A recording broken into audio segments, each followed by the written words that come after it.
panahon ng kanilang buhay, dalawang pusong pinag-isa ng pag-ibig. Lolo Doni at Lola Speak nagtayo ng tahanang puno ng pag-asa. Sa kanilang simpleng pangarap, isang pamilya ang nabuo. 12 anak ang biyaya na lumaki sa gabay ng Diyos.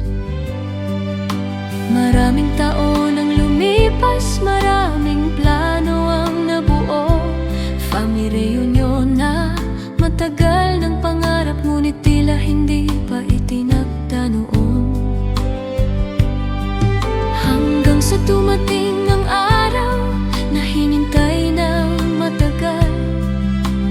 By God's grace we are gathered, sa wakas tayo'y nagkatagpo.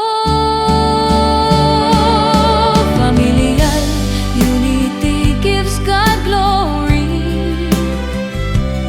Sa bawat henerasyon may kwento, from the love they started long ago hanggang sa pamilya nating buo, sa tawanan at pagkakibigan. Sa bawat bagong pagkakakilanlan, we are one Suganop family,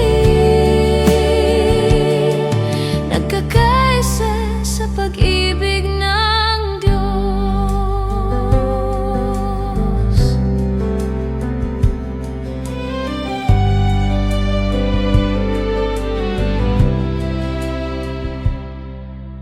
Wala man ngayon ang kanilang mga anak,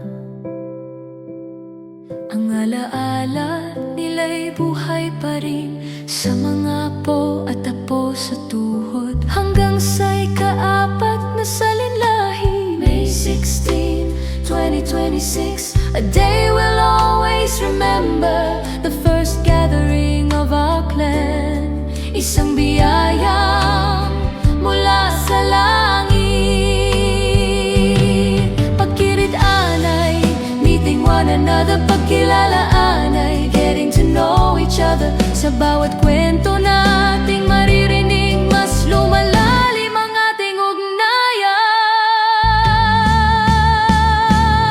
Familial unity gives God glory.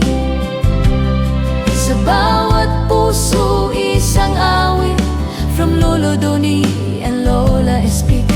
Ang pagmamahal ay patuloy sa bawat henerasyon ng pamilya. Patuloy ang ating pagkakaisa, forever we stand as one.